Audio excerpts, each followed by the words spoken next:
네, 안녕하세요 여러분, 코카파이겠습니다. 오늘은 라드 드라구신에 대한 이야기를 해보려고 합니다. 겨울 이적 시장에 야심차게 영입한 센터백이죠. 그런데 이 선수가 사실 경기에 나설 수 있는 기회가 많지가 않았어요. 왜냐면 토트넘에게는 막강 센터백 듀오 크리스티안 로메로와 미키 반더벤이 있기 때문이죠. 이 두 선수가 너무나도 강력한 센터백인데 그럼에도 불구하고 토트넘에서는 한 명의 추가 센터백 영입은 분명히 필요하다라는 전망이 많았고요. 그 이유 중에 하나가 로메로 같은 경우에는 카드 수집, 그리고 미키 반더벤의 경우에는 내구성 문제 때문에 그렇습니다. 최근 로메로가 첼시전 레드카드 출장 정지 이후에 돌아와서 11경기 동안 카드를 받고 있지 않거든요. 이 부분은 분명히 나아진 부분이라고 볼 수 있는데 반더벤 같은 경우에는 이번 시즌 10경기를 부상으로 뛰고 있지 못해요. 예를 들면 첼시전에 햄스트링 부상으로 나갔던 것 같은 경기를 0.5경기, 이번 아스톤빌라전에서도 전반전은 뛰고 나갔으니까 그 경기도 0.5경기라고 하면 둘이 합쳤을 때 한 경기거든요. 그리고 그 이외에 9경기를 햄스트링으로 못 뛰었기 때문에 도합 10경기 정도를 시즌에서 제외가 됐다라고 볼 수가 있어요. 반더벤이 지난 시즌에는 부상으로 2경기를 빠졌는데 그 전 시즌에는 이번 시즌과 마찬가지로 10경기를 부상으로 빠졌어요.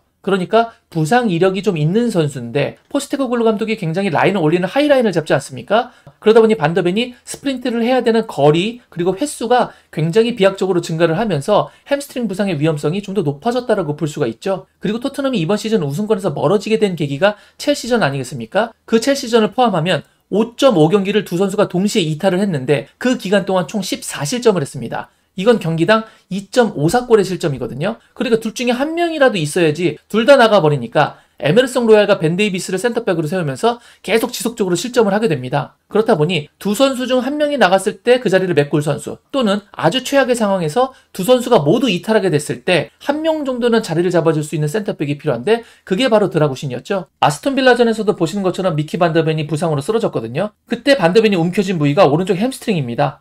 이 부위가 어떤 부위냐? 바로 지난 첼시전에 미키 반더벤이 움켜쥐었던 바로 그 부위입니다.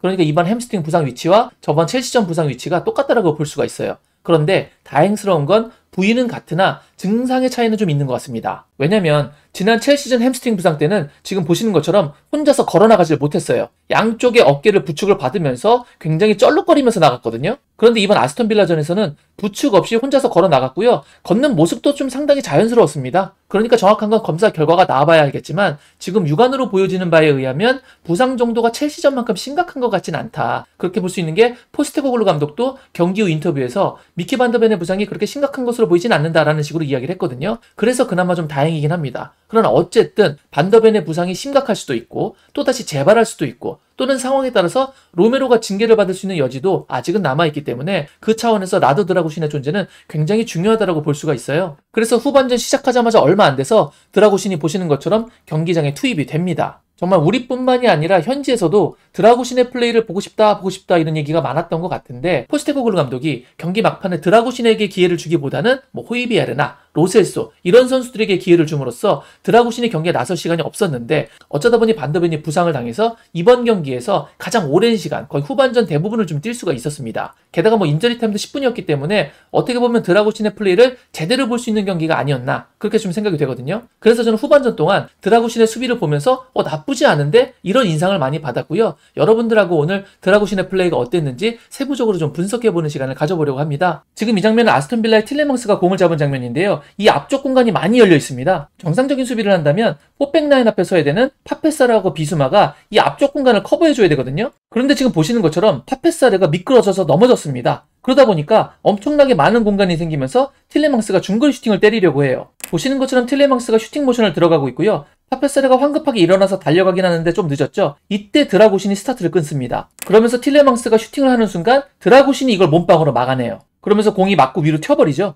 여기서 볼 수 있는 건 드라구신의 순간적인 반응입니다. 예전에 보면 저 지역의 공간을 많이 내주면서 의외로 중거리 슈팅을 맞으면서 패배한 경우가 많았거든요. 우리가 단연간 토트넘 경기를 봐왔지만 저런 장면에서 다이어는 앞으로 튀어나가는 게 늦거든요. 오늘 이 장면에서 드라구신이 확실히 수비 능력을 보여줬다라고 볼 수 있을 것 같아요. 지금 이 장면은 빌라가 베일리를 향해서 롱볼을 떨궈주는 상황입니다. 그러다 보니 드라구신하고 베일리하고 속도 경쟁을 하게 되거든요. 그런데 여기서 드라구신의 수비 센스를 확인할 수가 있습니다. 보시면 드라구신이 달려가면서 살짝 왼쪽을 보는 것을 확인할 수가 있거든요. 베일리는 자신을 따라오고 있고 와킨스가 지금 골대를 향해서 가고 있습니다. 만약에 드라구신이 비카리오에게 패스를 한다? 그러면 와킨스가 비카리오를 분명히 압박을 할 거예요. 그런데 최근 비카리오가 볼 처리를 할 때 좀 불안한 장면이 몇 번 나오지 않았습니까? 그러다 보니까 드라구신이 골대 바깥쪽으로 나가기 시작합니다. 그런데 이런 장면은 흔히 볼 수 있는 장면이기도 하거든요. 근데 여기서 좀 디테일이 있어요. 왜냐면 드라구신이 이쪽 방향을 향해서 나아가는 건 맞는데 이 방향으로 나아가는 게 아니라 이 방향으로 나아갑니다. 이 지역과 이 지역을 가는 거에는 차이가 있거든요. 무슨 차이가 있냐? 거리상으로 이 거리보다는 이 거리가 좀 더 멀 수밖에 없어요. 그러다 보니까 우리 동료들이 돌아올 수 있는 시간을 좀 더 벌어줄 수 있습니다. 또 다른 이유가 있는데요. 이게 좀 더 중요하죠. 만약에 드라구신이 단순히 이 방향으로 공을 끌고 간다. 그러면 베일리도 압박을 가겠죠. 그러다 보면 이 지역에서 경합이 벌어질 수가 있고 공이 밖으로 나가면서 스로인이 발생할 수도 있습니다. 그러면 이 자리에서 토트넘 선수들이 스로인을 하게 되는데 스로인을 받아야 되는 토트넘 선수들 주변에 아스톤 빌라 선수들이 이렇게 압박을 들어올 수가 있습니다. 이러면 스로인을 하다가 공을 뺏겼을 때 바로 상대에게 슈팅을 허용할 수가 있거든요. 그런데 만약 이 방향이 아니라 이렇게 코너 플래그 쪽으로 끌고 가게 되면 베일리가 압박을 왔을 때 드라구신이 공을 걷어내게 됐을 때 볼이 맞고 골라인 바깥으로 나가는 경우가 생겨요. 그렇게 되면은 안정적으로 골킥을 할 수 있게 되겠죠. 그러다 보니까 드라구신이 이 자리에서 이렇게 회전을 하면서 킥을 합니다. 그런데 여기서 굉장히 인상적이었던 게 왼발로 지금 킥을 하고 있지 않습니까? 그런데 여기 오고 있는 우도기를 향해서 정확하게 패스가 가요. 그러면서 우도기가 공을 소유하고 이쪽 공간으로 빠져나오게 되면서 탈압박을 하게 되거든요. 그러니까 프리미어리그에서 제대로 뛴 경험이 별로 없는데 당황하지 않고 구석으로 잘 볼을 끌고 가서 왼발로 우리 편에게 정확한 패스를 해줄 수 있었다? 이런 장면은 굉장히 인상적이라고 볼 수 있을 것 같습니다. 이 장면에서도 드라구신의 패싱 능력을 확인할 수가 있는데 지금 보시면 드라구신이 볼을 잡으니까 디아비는 드라구신을 압박 들어가고 있고 와키스는 지금 로메로를 향해서 압박을 들어가고 있습니다. 그리고 볼을 받아주러 가고 있는 비수마한테는 더글라스 루이스가 이렇게 압박을 붙고 있어요. 그렇다 보니 세 선수가 모두 압박을 당하고 있는 그런 상황이라고 보시면 될 것 같습니다. 그러다 보니 드라구신이 비수마를 주건 로메로를 주건 그 다음에 2차 압박을 받을 수밖에 없는 상황이거든요. 그런데 드라구신은 비수마를 주는 것도 아니고 로메로를 주는 것도 아닙니다. 바로 저 멀리 떨어져 있는 파페살한테 패스를 합니다. 지금 보시는 장면이 바로 패스라는 장면이거든요. 그런데 패스가 얼마나 정확하고 빠르게 가는지 지금 보시면 파페살의 바로 옆에 빌라의 차니올로가 서 있어요. 그런데 이 선수가 볼을 뺏을 생각을 아예 못합니다. 지금 보시면 파페살 옆에 공이 튕기고 있지 않습니까? 그런데 옆에 있던 차니올로는 거의 그 자리에 그대로 서 있습니다. 그만큼 공이 정확하고 빠르게 왔다. 바로 옆에 붙어있는 선수가 반응하지 못할 정도로 이 정도로 드라구신의 전진 패스 능력은 뛰어났다라고 볼 수 있고요. 그리고 그게 편안한 상태에서 나간 패스가 아니라 자기 자신을 포함해서 가장 가까이에 있는 두 명의 선수 모두 압박을 당하고 있는 상태에서 나간 패스이기 때문에 드라구신의 그 시야 그리고 과감성 이런 것들을 좀 칭찬할 수 있는 게 아닌가 싶습니다. 아까도 보셨지만 거리가 상당히 멀기 때문에 다급한 상황에서 그렇게 멀리 있는 선수가 안 보일 수가 있거든요. 이런 장면을 보면 아 드라구신 좀 잘 데려온 것 같다. 괜찮은데? 라는 생각이 분명히 들긴 하더라고요. 또 게임 센스도 떨어지지 않는 게 세트피스 때문에 드라구신이 이 자리까지 올라와 있는 상황이거든요. 그런데 아스톤 빌라가 볼을 소유하면서 역습을 나가려고 하는 상황이에요. 그런데 센터백인 드라구신 본인 스스로가 여기 올라와 있기 때문에 뒤쪽에 센터백이 없다는 얘기죠. 그러다 보니까 여기서 바로 파울로 끊습니다. 맥긴이 자신을 빠져나가기 전에 미리 파울로 끊음으로써 시간도 벌고 카드도 안 받는 이런 좋은 플레이를 보여주거든요. 다만 아쉬운 건 그 이후에 맥긴이 프리킥을 가져갈 때 발을 갖다 대면서 이 행동 때문에 옐로우 카드를 받습니다. 그런 부분은 조금 아쉬운 부분이긴 합니다. 제가 계속해서 드라구신의 패싱 능력을 칭찬하고 싶은 게 지금 보시면 드라구신이 전진 패스를 하고 있거든요. 그리고 그 패스는 공을 받아주러 오고 있는 메디슨에게 향합니다. 패스는 크게 두 종류가 있다고 생각을 해요. 그냥 동료가 있으니까 아무 생각 없이 동료를 향해서 주는 패스. 또 다른 하나는 어떤 목적성이 있는 패스. 즉 내가 정확하게 어느 지역에 줘야겠다라고 생각을 하고 주는 패스거든요. 지금 보시면 메디슨의 위치는 여기고요. 메디슨을 압박하는 선수의 위치는 여기입니다. 그 이야기는 메디슨이 수비하는 선수를 기준으로 화면에서 좀 더 아래쪽에 있다는 걸 의미하지 않습니까? 그런데 만약 드라구신의 패스가 메디슨의 몸의 중심을 반으로 나눴을 때 이쪽 방향으로 패스를 주게 되면 그 방향으로 압박을 들어오고 있는 선수에게 볼을 뺏길 수 있는 가능성이 높아지겠죠. 그런데 그 방향이 아니라 이쪽 방향으로 패스를 주게 되면 메디슨하고는 가깝지만 상대 수비에게는 멀어지는 방향이기 때문에 메디슨이 볼을 지키기가 좀 더 쉬워져요. 그런데 드라구신은 바로 이쪽 방향으로 패스를 넣어줍니다. 그러다 보니까 메디슨 입장에서는 볼을 받으러 자연스럽게 이쪽 방향으로 돌 수밖에 없고 그러다 보니 지금 보시는 것처럼 메디슨이 압박을 들어왔던 선수를 자기 등 뒤에 놓고 이쪽 넓은 공간으로 나갈 수 있게 됩니다. 그러니까 앞으로 패스를 하나 넣어준다고 하더라도 볼을 받는 사람이 후속 동작을 들어갔었을 때 상대에게 볼을 뺏기지 않고 안정적인 플레이를 할 수 있게끔 아주 좋은 패스를 내줬다라고 볼 수 있는 거거든요. 그런데 이게 생각보다 쉽지가 않아요. 경기를 보다 보면 왼쪽에 수비수가 있기 때문에 오른쪽으로 패스를 줘야 되는데 왼쪽으로 공이 오는 바람에 공을 뺏기는 장면 이런 장면들 많이 볼 수 있거든요.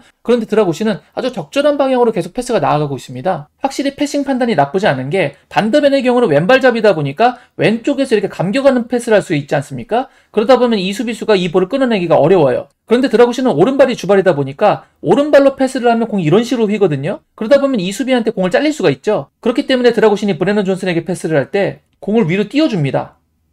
중간에 이 선수에게 인터셉트 당하는 거를 차단하겠다는 얘기죠. 전반적으로 빌드업을 하는 데 있어서 센스가 나쁘지는 않은 것 같아요. 게다가 이 장면. 수비를 위해서 자신의 온몸을 희생하는 이 진짜 헌신적인 장면. 대단하지 않습니까? 그리고 상당히 고통스러워했는데 말이죠. 생각보다 진짜 금방 일어났어요. 진짜 대단합니다, 진짜.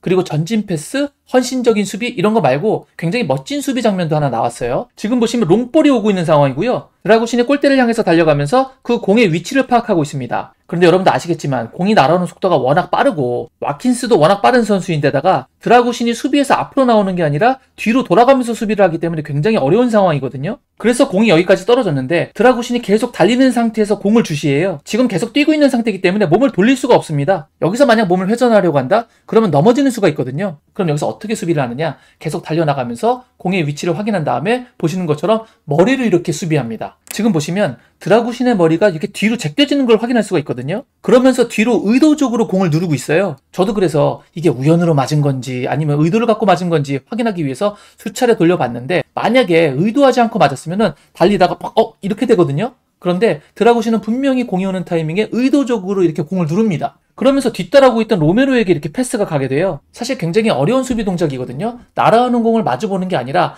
같이 등지고 뛰면서 낙하 지점을 정확하게 파악해서 수비를 한다? 이런 장면 정말 굉장한 수비 장면이라고 생각이 되는데 드라구신이 이런 모습까지 보여줬다? 굉장히 좀 흡족스럽습니다. 이렇게 반더벤이 부상으로 나가서 굉장히 큰 위험이 있을 수 있는 토트넘이었는데 드라구신이 들어와서 공격과 수비에서 모두 좋은 모습을 보여줬기 때문에 토트넘이 정말 오랜만에 클린시트를 성공해냈어요. 마지막 클린시트가 12월 16일 노팅엄 포레스트전으로 알고 있는데 12월 중순이니까 1월 중순, 2월 중순, 지금 3월 중순 아닙니까? 3개월 만에 드디어 클린시트를 해냈습니다. 거기에는 드라구신의 수비도 한몫했다는 거죠. 앞으로 반더벤이 돌아오면 드라구신은 다시 서브가 되겠죠. 그러나 반더벤과 로메로에게 무슨 일이 생겼을 때 그 자리를 채워줄 수 있는 센터백 그리고 그 수준의 차이가 심각하게 떨어지지 않고 어느 정도 적정 레벨을 유지시켜줄 수 있는 센터백을 데려왔다는 게 이번 경기에서 확인이 되면서 앞으로 토트넘이 좀 더 강한 팀이 되는 것에 이바지할 수 있는 선수가 아닌가 싶습니다. 한 경기로 전체를 파악할 수는 없겠습니다만 일단 시작은 좋았다. 그리고 앞으로 기대된다. 이렇게 정리할 수 있을 것 같습니다. 시즌은 끝까지 가봐야 알겠습니다만 다음 시즌 토트넘이 챔피언스 리그에 나갈 확률이 있고 만약에 챔피언스 리그에 못 나간다라고 치더라도 유로파 리그나 유로파 컨퍼런스 리그는 무조건 나가거든요.